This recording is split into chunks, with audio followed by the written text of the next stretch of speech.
आज हम लोग रिवर टोपोग्राफी क्या पढ़ रहे हैं? River topography. नदियां भी अपक्षय, अपरदन और निक्षेपण करती है, तो दोनों रिलेटेड है। नदियां क्या करती है?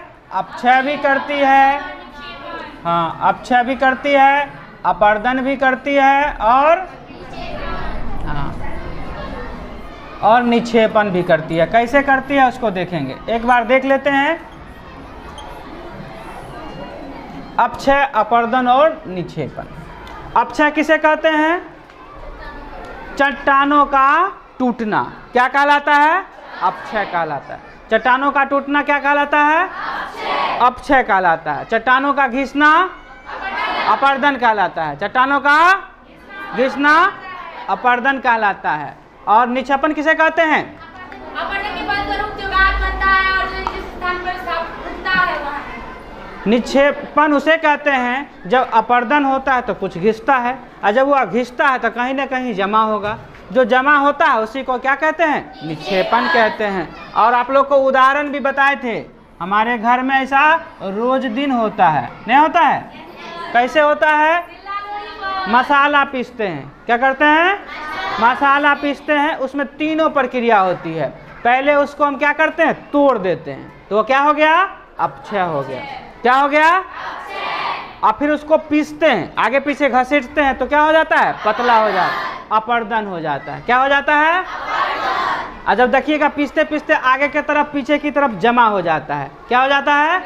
जमा हो जाता है, तो उसे कहते हैं निक्षेपण। फिर उसको उठा के मसाला का यूज करते हैं। ठीक है, बिना पढ़े लिखे लोग को भी यह पता है कि पहले अपक्षय होगा, फिर अपरदन होगा, फिर निक्षेपण होगा। ऐसे महिलाएं इसमें एक्सपर्ट होती है। खाना बनाने में क्या होती है? महिलाएं एक्सपर्ट होती है।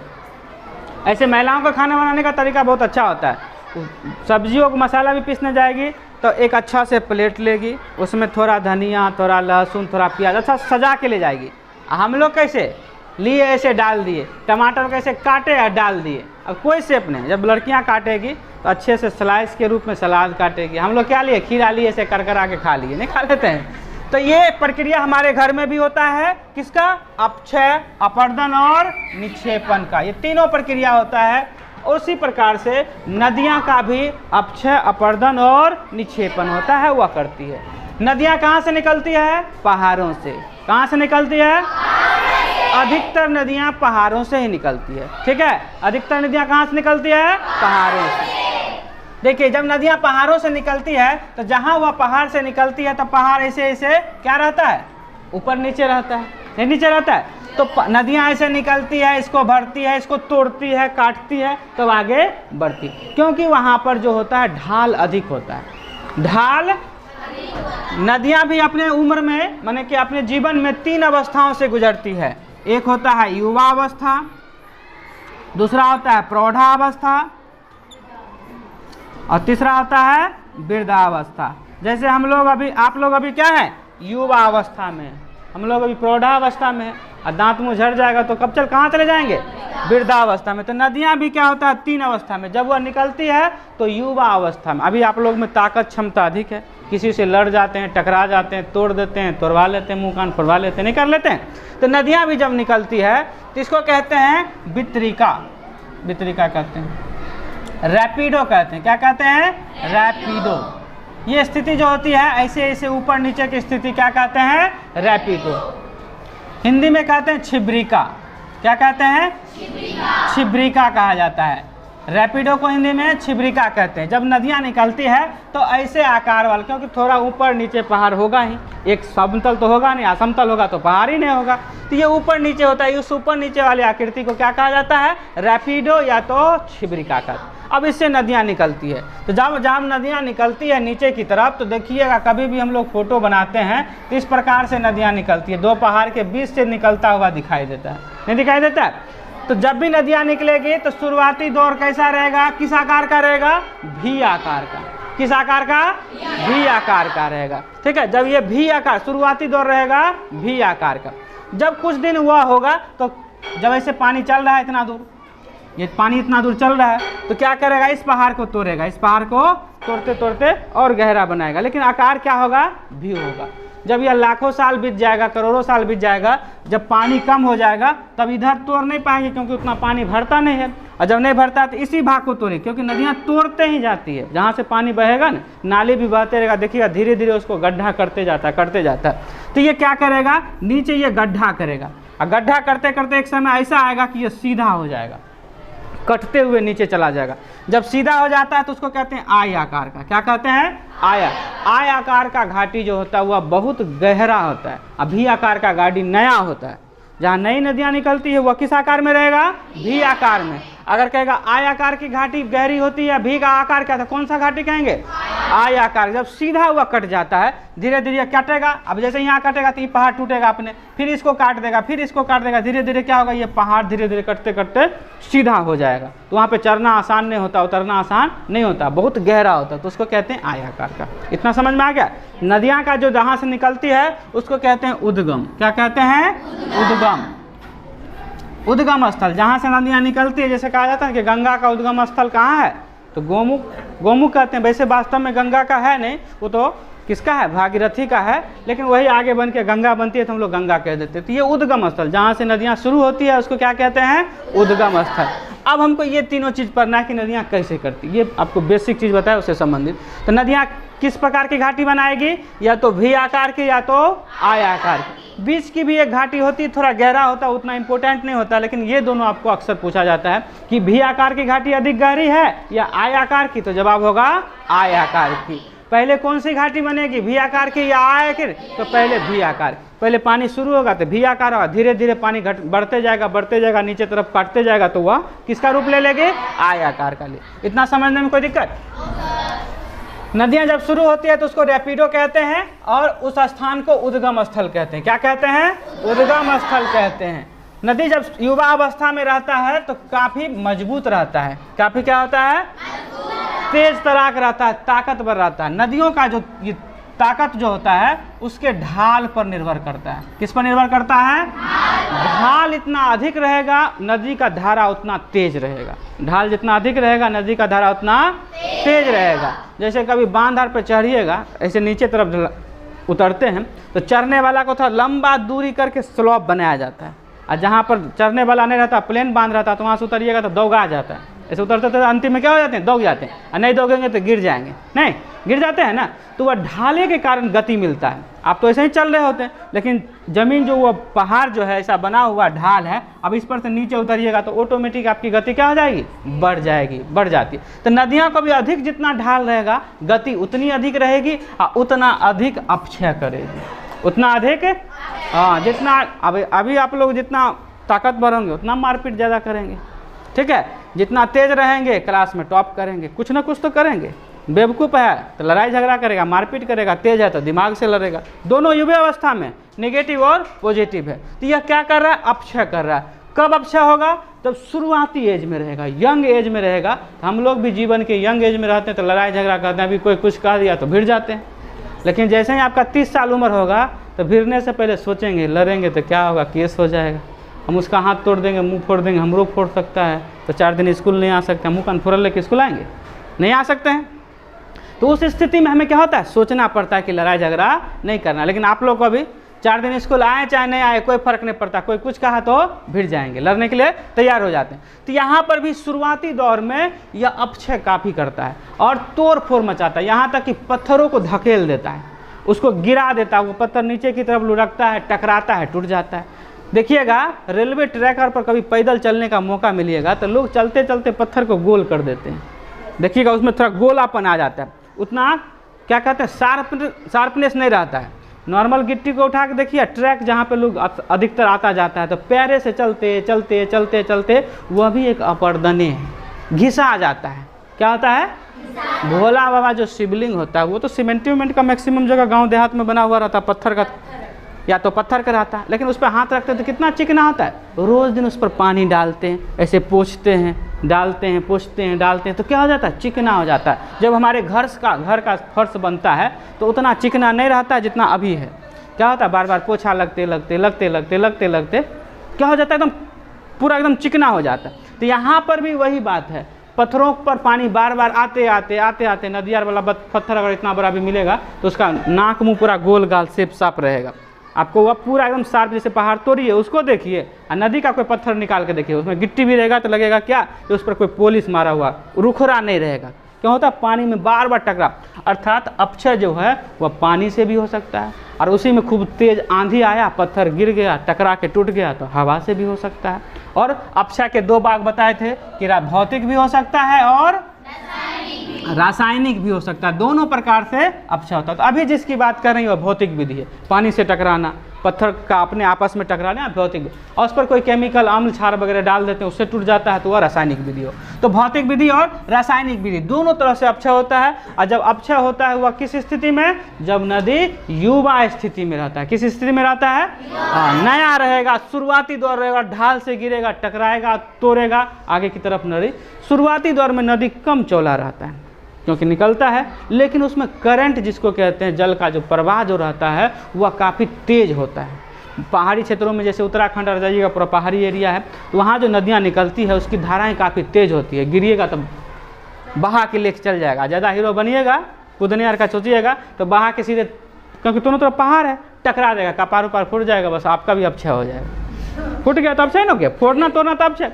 तो वह उसमें लोग तैरने के लिए एकदम एक्सपर्ट लोग ही उतरता है। सब आदमी जैसे हम लोग, आप लोग कम तैरना जानते हैं तो नहीं उतर सकते, उतरेंगे भी तो बहा देगा। कभी इतना में उसका तेज धारा रहता है कि बीच बीच में पत्थर रहता है, जो मुलायम पत्थर रहता है तो उसको तो काट देता है, और जो ठोस पत्थर रहता है तो बीच बीच में रहता भी है, तो बीच में टकरा जाएगा।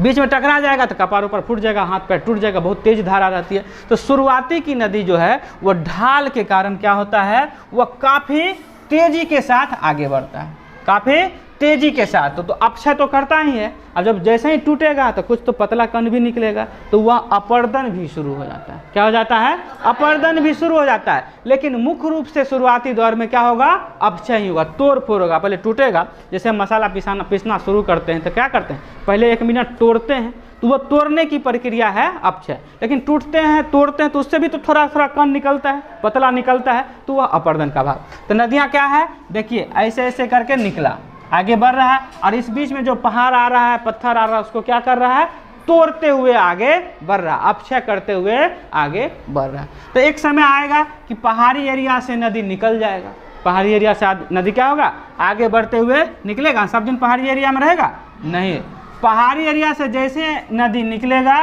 तो कोई ना कोई ऐसा क्या होगा, ऊंचा जगह होगा जहाँ से वो धराम से नीचे गिरेगा। जैसे कि बदमाशी करो, शादी हो गया, धराम से गिर गया, अब घर भी चलाना है, कमाना भी है, पढ़ना भी, दोनों हो जाएगा।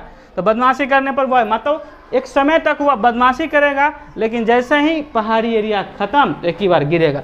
जहाँ से ये ऊंची जगह से, ये भी ठोस स्थान रहेगा, पहाड़ी एरिया का ठोस स्थान में गिरेगा तब मैदान के, जहाँ पर ये गिरेगा यहीं पे बनाएगा क्या, जल प्रपात, इसी को कहते हैं। क्या कहते हैं, जल प्रपात। और उर्दू में कहें तो झरना, इंग्लिश में कहें तो क्या कहते हैं, झरना, स्प्रिंग कहते हैं ना। तो ये है, हिंदी में कहे तो जलप्रपात, या इंग्लिश उर्दू में कहे तो झरना, ये जलप्रपात बनाता है। तो आपसे पूछेगा कि जलप्रपात नदी कहाँ बनाती है, जब पहाड़ी एरिया से ऊंचे, पहाड़ी एरिया के ऊंचे स्थान से जब सीधे खरी नदी गिरती है। देखिए यहाँ खरा नदी को गिराया है ना, ऐसे ऊपर नीचे थोड़ा थोड़ा हो रहा था, अब इसको क्या किए, खरा नदी को गिराए, और जहाँ खरा नदी को गिराए उसी जगह पर वह कौन क्या बनाती है, जलप्रपात। दुनिया का सबसे ऊंचा जलप्रपात कौन है, तो एंजिल जलप्रपात है। एंजिल उत्तरी अमेरिका में है, एंजिल जलप्रपात। ठीक है, भारत में भी कई जलप्रपात हैं। भारत का सबसे ऊंचा जलप्रपात है जोग या गोरसप्पा कहते हैं, जोग या गोरसप्पा जलप्रपात। तो ये झरना बनाती है। अब जब झरना बनाती है तो अब इसका ढाल जितने होना था एक बार गिर गया, अब ढाल पूरा क्या हो गया, खत्म हो गया। अब नदी क्या होगा, पहले शुरू में क्या आकार की नदी बनाएगी, तो वी आकार का, उसके बाद यू आकार का, यू आकार से बनते हुए अब झरना में आया, और झरना से आके अब नदी बनाएगा। अब इसका कमर टूट चुका है, मतलब 30 साल उम्र हो गया है हम लोग के मनुष्य के साथ, अब थोड़ा धीरे हो गया। तब नदी को अब जिधर रास्ता मिलेगा डाउन, उस सर की तरफ ही बढ़ेगा। तो जैसे बढ़ेगा तो कोई भी नदी को देखिएगा तो ऐसे ऐसे घूमेगा, ऐसे ऐसे जिधर डाउन की तरफ मिलेगा ना उधर की तरफ ऐसे ऐसे घूमते हुए बनेगा। ये कौन सा आकार बना रहा है, ऐसा आकार। कैसा बना रहा है? तो एस आकार नदियां कहाँ पे बनाती है? तो अब ये मैदानी क्षेत्र में प्रवेश कर गया। कहाँ पे प्रवेश कर गया? एस आकार मैदानी क्षेत्र में होगा। एस आकार किस क्षेत्र में होगा? मैदानी क्षेत्र में। भी आकार पहाड़ी क्षेत्र में, या आई आकार पहाड़ी क्षेत्र में होगा। तो अब नदियां कहाँ पर प्रवेश कर गई है? मैदानी क्षेत्र में। अब इसका ताकत खत्म हो गया। खत्म पूरा तरह तो नहीं होगा, बहेगा ही, लेकिन अब वह तोड़ने की ताकत खत्म हो गया। अब क्या कर रहा है देखिएगा, नदी इधर से मिट्टी काट लेगा। नदी आप लोग कहीं देखे होंगे, एक तरफ से मिट्टी काटेगा, दूसरी तरफ निक्षेपित कर देगा, कुछ को बहाते चल जाएगा, तो वह निक्षेपण। जब यह मैदानी क्षेत्र में प्रवेश करेगा तो अपर्दन अधिक होगा। क्या अधिक होगा? अपर्दन।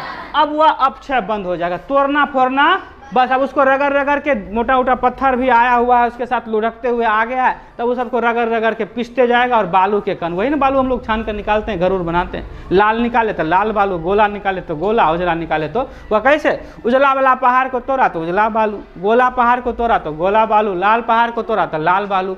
घर बनाने के लिए गोला बालू अधिक यूज होता है तो उसको निकालते हैं, घर बनाते हैं। उजला बालू जो होता है वह चूना पत्थर फलना कमजोर वाला रहता है, वह पतला हो जाता है, और गोला बालू थोड़ा मोटा ही रहता है, तो उससे हम लोग घर बनाते हैं। तो अब नदी कहाँ प्रवेश कर गई है? मैदानी क्षेत्र में। और कैसा आकार बनाएगी? एस आकार। कैसा बनाएगी? एस आकार। देखिए एस आकार बनाते, ये तो हो गया आपको झरना, ठीक है। अब झील का निर्माण कैसे होता है? नदियों द्वारा झील का निर्माण। कभी कभी नदी क्या होगा, ऐसा करते करते करते करते लाखों साल में, अब यहाँ जैसे ये टर्निंग है, तो टर्निंग है तो यहाँ तो पानी टकराएगा। पानी टकराएगा तो एक साल इतना तोड़ दिया, एक साल इतना तोड़ दिया, एक साल इतना तोड़ दिया, ऐसे तोड़ते रहा तोड़ते रहा तोड़ते रहा, 10 साल 20 साल 100 साल 50 साल 1000 साल तोड़ते तोड़ते अब यहाँ मिल जाएगा, होगा ना। धीरे धीरे काटते काटते काटते काटते अब जैसे ही मिलेगा तो यह धारा बन जाएगा। क्या बन जाएगा? अब धारा बन जाएगा तो फिर ये मट्टी को तो निक्षेपित करेगा, और निक्षेपित करेगा तो धीरे धीरे 1-2 साल में नहीं, 50-100 साल में धीरे धीरे क्या होगा, ये मट्टी यहाँ जमा हो जाएगा, कुछ मट्टी यहाँ जमा हो जाएगा। लेकिन पहले तो नदी इधर से गुजर रहा था, और नदी जहाँ से गुजरता है तो गड्ढा बनाता है, भी आकार का शेप बनाता ही है, थोड़ा कम या ज़्यादा। मैदानी क्षेत्र में भी होगा, देखिएगा बांध से नीचे का एरिया ऐसे भी भी आकार का रहता है, थोड़ा क्या होता है, फैला हुआ रहता है, इस प्रकार पूरा भी नहीं रहता, ऐसा फैला हुआ रहता है, लेकिन रहेगा भी, उसको भी ही कहेंगे, थोड़ा फैला हुआ रहता है। और थोड़ा पहाड़ी क्षेत्र में रहेगा तो ज़्यादा भी रहेगा, अंतर यही रहता है। तो यह क्या होगा, नदी तो गहराई इधर भी है ही, लेकिन क्या हुआ, थोड़ा थोड़ा तोड़ते तोड़ते थोड़ा थोड़ा तोड़ते तोड़ते क्या किया, अब यहाँ से यहाँ पर यह मिल गया, और नदी की मुख्य धारा क्या हो गया, ये बन गया। नदी की मुख्य धारा क्या हो गया, ये बन गया। ये बड़ा भाग तो छट जाएगा, नहीं छट जाएगा, और धीरे धीरे क्या होता है, इससे यह अलग हो जाता है, इससे क्या होता है, अलग हो जाता है, और इससे एक झील का निर्माण होता है। इससे क्या निर्माण होता है, हाँ, तो इसी को कहते हैं छाटन झील। छाटन, जैसे सरकारी स्कूल में कौन पढ़ता है, सब छाटल है ना, छाटल है सब, बदमाश सब है, तो यहाँ छाटन झील है। कौन सा झील है, या इसको कहते हैं गोखुर झील। क्या कहते हैं, गोखुर। गो मतलब गाय, और खुर मतलब खूर। हाँ, तो गाय का खुर ऐसे ही देखिए मिट्टी पर चलेगा तो ऐसा ही ना आकार बना लेता है। इसको उलट दो ऐसे, गाय का अगला शेप कैसा रहता है, ऐसा ही रहता है, आगे उलट दिए ऐसा, क्या हो गया, गोखुर झील। तो इसको कहते हैं गोखुर झील। मतलब गोखुर झील आपको कहाँ बनेगा, तो मैदानी क्षेत्र में, मैदानी क्षेत्र में गोखुर झील बनेगा। तो जो नदियाँ आगे की, अभी नदी किस अवस्था में है, तो प्रौढ़ावस्था में। नदी किस अवस्था में है, अपक्षय हो गया, तोड़ते फोड़ते लाया, अब यह प्रौढ़ावस्था में क्या किया, अपर्दन कर दिया, घिस दिया। अब घिसते घिसते घिसते घिसते क्या होता है, बहुते घिसा जाता है। तो जैसे मसाला पिसते पिसते पिसते पिसते पिसा जाता है, उसको क्या करते हैं, ऐसे उठा के कटोरा में रख लेते हैं और पी लेते हैं। नहीं, मसाला नहीं, जो पीने वाला चीज़ रहता है तो पिए लेते हैं, नहीं। तो यह क्या होता है कि गोखुर झील का निर्माण करता है। अब धीरे धीरे नदी क्या होगा, अब आगे की तरफ बढ़ेगा तो फैलते जाएगा फैलते जाएगा फैलते जाएगा, और अंतिम में कहाँ होगा, समुंदर में जाकर गिर जाएगा। अंत में कहाँ गिरेगा, लेकिन समुंदर में आते आते क्या हो जाता है, बूढ़ा हो जाता है, और चलने नहीं जा रहा है, चलने नहीं जा रहा है, चलने नहीं जाएगा तो समुद्र के किनारा पर वह मुहाना बनाता है। किनारा पर क्या बनाता है, हाँ, मुहाना कर बनाता नहीं है, समुद्र के किनारा जहाँ से वह समुद्र में गिरेगा तो उसको कहते हैं मुहाना। क्या कहते हैं, और क्या कहे, यह धीरे धीरे चौड़ा हो जाएगा। क्यों चौड़ा हो जाएगा, कि इधर से इतनी रास्ता मिलेगा तो उधर से बहने लगेगा। तो क्या होगा, अब नदी यहाँ से बहने लगा, बीच में टीला बन गया, इधर से बहने लगा, बीच में टीला बन गया। इस प्रकार से क्या टीला बनेगा, जो ये ढो के ले जा रहा है वही जाके जमा हो गया और रास्ते नहीं मिला तो बगल से इसे काट के जा रहा है, उधर से जा रहा है, तो इसको कहते हैं वितरिका। क्या कहते हैं? वितरिका। तो वितरिका कहाँ पे बनती है? मुहाना पर। वितरिका कहाँ पे बनती है? वितरिका का मतलब हुआ वितरित हो जाना। अब नदी में ताकत नहीं है कि उस सबको धकेल के नदी में गिरा दें, उस सबको समुद्र में गिरा दें, अब ताकत नहीं रहा तो क्या होता है, रास्ते बदल लेता है। अब देखते हैं कि 4 गो लंपट खड़ा है, हम लोग मोटरसाइकिल घुमा लेते हैं, दूसरे रास्ता से चले जाते हैं। अब लड़ेंगे तो नहीं। अब लंपट 4 को समझ रहा, लंपट तुम लोग की जैसे लंपट खड़ा है, अब लड़ेंगे थोड़ी, तो रास्ता बदल लेते हैं। नहीं देख, लड़कियां भी उसी पर स्वभाव की होती है, देखता है बदमाश है तो उधर रास्ता जेबे नहीं करेंगे। तो क्या होता है, नदी में भी वही स्थिति, जब प्रौढ़ावस्था में रहता है तो वह तो गाद को धकेल रहा है, लेते जा रहा, अपर्दन भी कर रहा है, लेकिन जैसे ही वृद्धावस्था में पहुंचता है तो वह ताकत क्या हो जाता है। और यह खराब चीज़ नहीं है, अपर्दन खराब चीज़ नहीं है, वह डेल्टा बनाता है। क्या बनाता है? डेल्टा काफ़ी उपजाऊ होता है। डेल्टा क्या होता है? नदी के मुहाने वाला जो निक्षेपित अपर्दन है उस पर देखिएगा बिना खाद्य उर्वरक का खेती होता है, वह काफ़ी उपजाऊ होता है, आदमी के लिए वह उपयोगी होता है, यूजफुल होता है। तो यहाँ नदी भी इस सब में जो बनाएगा, नदी के बगल बगल में जो वह निक्षेपित करेगा बालू वगैरह, वह या तो मकान वगैरह बनाने में काम आएगा या उस पर खेती करने से आपको अच्छी पैदावार होती है, तो वह आवश्यक ही होता है। तो ये जो गाद के रूप में जमा हो गया, यही डेल्टा है। क्या है? डेल्टा है। और दुनिया का सबसे बड़ा डेल्टा सुंदरबन डेल्टा है। कौन सी नदी बनाती है? तो गंगा, हाँ, गंगा और ब्रह्मपुत्र मिलकर बनाती है सुंदरबन डेल्टा। ठीक है, तो यह जो है काफ़ी उपजाऊ होता है। क्या होता है? काफ़ी उपजाऊ होता है और अंत में थोड़ा बहुत को धकेल कर समुद्र में गिरा भी देता है जब रास्ता नहीं मिलता है, लेकिन बहुत सारा वह किनारे पे जमा रह जाता है और डेल्टा का निर्माण करता है। वहाँ नदियाँ कई रेखाओं में क्या हो जाती है? विभक्त हो जाती है, उसे वितरिका कहते हैं। ये आपको नदी से संबंधित अपक्षय, अपर्दन और निक्षेपण समझ गए। ये क्या है? निक्षेपण है। ये क्या है? हाँ, जो डेल्टा बना रहा है वह सब क्या है? निक्षेपण। गाद जो है वो सब निक्षेपण है, और जब इसको घिसता है, इस सब में घिस कर ले जाता है तो अपर्दन है, और जब नदी ऊपर युवावस्था में रहता है तोड़ता है तो क्या है? अपक्षय। तो अपक्षय, अपर्दन और निक्षेपण समझ गए। वितरिका कब बनाती है नदी? वितरिका नदी कब बनाती है? मुहाने पर। वितरिका नदी कहाँ पे बनाती है? कब बनाती है? तो वृद्धावस्था में। कहाँ बनाती है? तो मुहाने पर। कहाँ बनाती है? कब बनाती है? अपर्दन नदी सबसे अधिक किस अवस्था में करती है? प्रौढ़ावस्था में। कहाँ पे करती है? मैदानी क्षेत्र में। कहाँ पे करती है? किस अवस्था में? अपक्षय नदी किस अवस्था में करती है? युवावस्था में। अपक्षय नदी किस अवस्था में करेगी? युवावस्था में। नदी कहाँ से निकलती है? तो जहाँ से निकलती है उसको क्या कहते हैं? उद्गम स्थल। उसको क्या कहते हैं?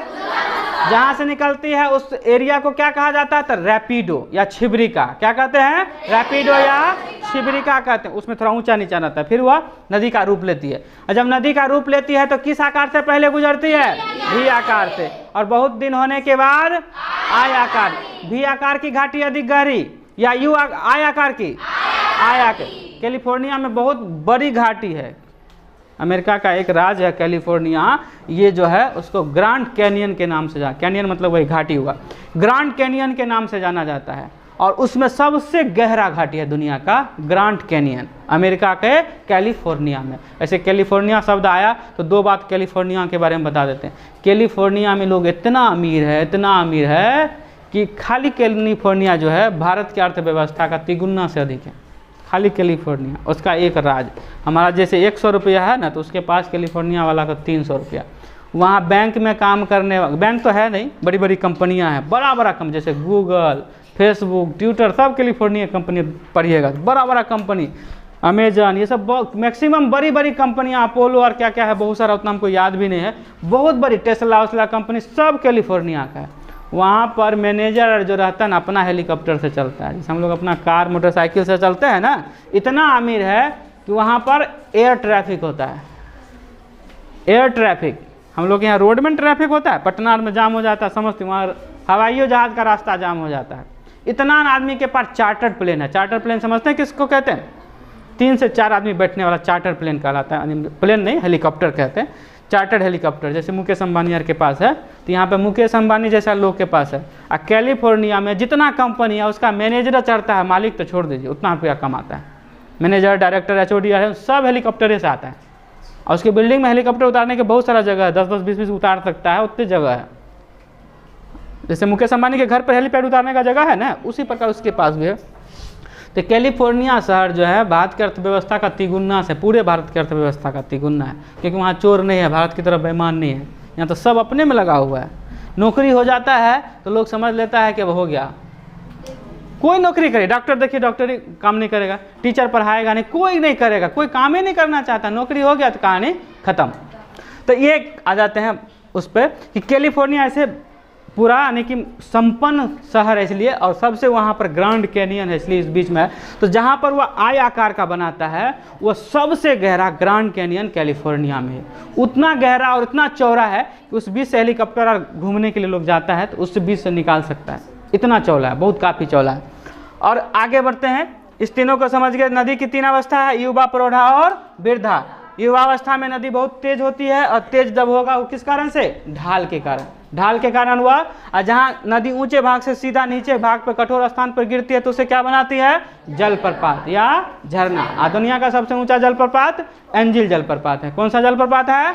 एंजिल जलप्रपात है। इतना समझने में कोई दिक्कत? ये आपका रिवर जो है शुरू हुआ और खत्म। ऐसे इसमें बहुत सारी और बातें हैं, लेकिन आप लोग के लेवल पर यही काफ़ी, इससे ज़्यादा आप लोग को समझ भी नहीं है। तो और बहुत सारी बातें, लेकिन इतना आप समझ लीजिए, नदी जहाँ से निकलती है उसको उद्गम कहते हैं, और जहाँ समुद्र में मिलती है उसको मुहाना कहते हैं। 2 बात क्लियर हो गया? कोई दिक्कत? नदी जब बीच में अपना रास्ता बदल देती है और उससे जो झील बनता है उसको गोखुर झील कहते हैं। कौन सा झील कहते हैं? गोखुर झील अधिकतर आपको मैदानी भाग में ही मिलेगा। कहाँ मिलेगा? जब नदी निकलती है तो पर्वतीय क्षेत्र से वह युवा अवस्था में रहती है, उस समय वह अपक्षय करती है। क्या करती है? जब वह मैदानी भाग में आ जाती है तो प्रौढ़ावस्था में आ जाती है, तब वो अपर्दन करती है। थोड़ा थोड़ा तीनों में होगा, लेकिन अधिक बातें हो रही है। तो प्रौढ़ावस्था में होगा तो अपर्दन करेगा, और जब वृद्धावस्था में होगा तो निक्षेपण करेगा। और जब वह समुद्र में गिरने की स्थिति में होगा उस जगह को मुहाना कहते हैं। और जब उसको रास्ता बंद होने लगता है, क्या होने लगता है? बंद होने लगता है, तो अलग अलग रास्तों में वह बंट जाती है, उसको वितरिका कहते हैं। क्या कहते हैं? यही बात इससे संबंधित है, रिवर टोपोग्राफी। कोई दिक्कत कि नहीं को? अब सर